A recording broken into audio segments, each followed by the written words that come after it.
a bridge worth billions, built to unite two nations, now. At the center of a political storm, the United States, Canada, and a threat from Donald Trump, what if one bridge could shake North American trade? This is the story of the Gordie Howe International Bridge, and why its opening is suddenly under threat. The Gordie Howe International Bridge was supposed to be a symbol of cooperation, a symbol of trade, a symbol of shared prosperity. Instead, it has become a battlefield. In early 2026, U.S. President Donald Trump issued a stunning warning. He said the bridge may not open unless Canada agrees to new demands. This threat has shocked businesses, alarmed governments, and raised serious questions about the future of U.S.-Canada trade. Let's break it down. The Gordie Howe International Bridge connects Detroit, Michigan with Windsor, Ontario. It crosses the Detroit River. This location is one of the busiest trade corridors in the entire world. Every day, thousands of trucks carry auto parts, machinery, food, and consumer goods between the U.S. and Canada. The bridge is named after hockey legend Gordie Howe, who played most of his career in Detroit and was born in Canada. A perfect symbol for cross-border unity. The U.S. and Canada are each other's largest trading partners. Hundreds of billions of dollars move across this border every year. The Detroit-Windsor corridor alone handles a massive share of that trade, especially for the auto industry. Car parts cross the border multiple times before a single vehicle is finished. Delays here mean delays everywhere. Higher costs, slower production, lost competitiveness. That's why this bridge was urgently needed. This is not a small project. The Gordie Howe Bridge costs more than $4.5 billion. It is one of the most expensive bridges ever built in North America.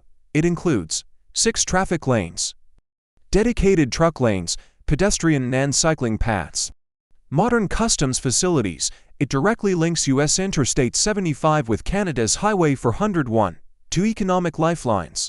For decades, most traffic relied on the Ambassador Bridge, a privately owned bridge, often congested, often delayed, and vulnerable to disruptions.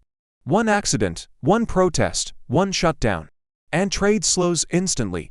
The Gordie Howe Bridge was designed to fix that. More capacity, more security, more reliability. Here's where things get interesting. Canada paid most of the cost.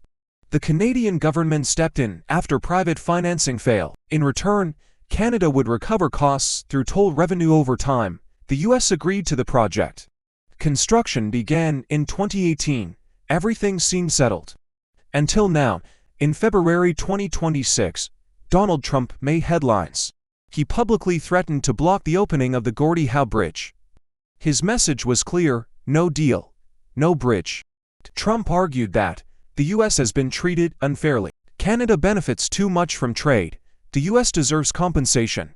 He even suggested the U.S. should own a large share of the bridge, possibly up to 50%. According to Trump, Canada must renegotiate.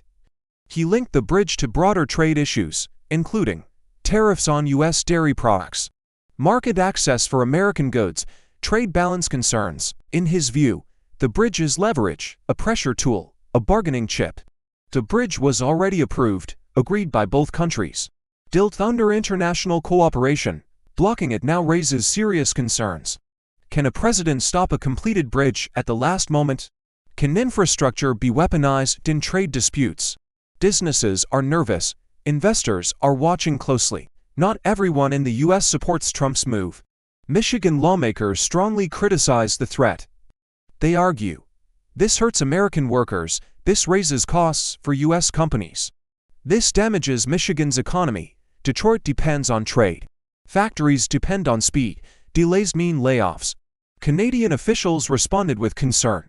They say the bridge is about cooperation, not confrontation. Windsor's local leaders warned that blocking the bridge would hurt both sides equally. Canada has emphasized that it paid its share and honored its commitments. If the bridge does not open, the consequences could be serious. First, truck congestion would worsen. Second, transportation costs would rise. Third, supply chains would slow. Auto manufacturing would be hit hardest, but it wouldn't stop there. Retail prices could increase. Export competitiveness could fall, all because of one bridge. This story goes beyond the U.S. and Canada. The world is watching.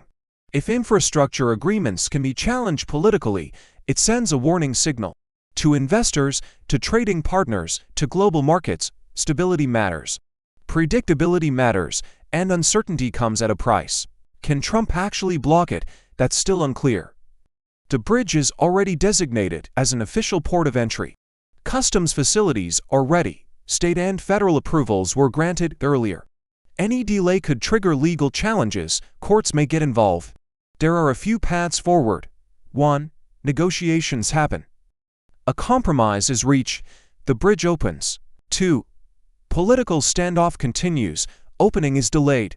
3. Legal battles begin. Courts decide the outcome. 4. The bridge opens anyway. Despite political threats, each scenario has different consequences. This is not just a bridge, it is a test of trade relationships, political leverage, economic interdependence.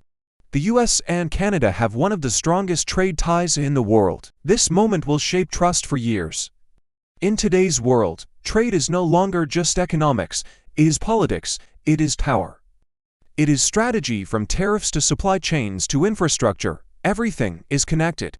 The Gordie Howe Bridge is now part of that global story. The Gordie Howe International Bridge was built to connect nations. Instead, it has exposed tensions. Donald Trump's threat has turned a symbol of cooperation into a symbol of uncertainty.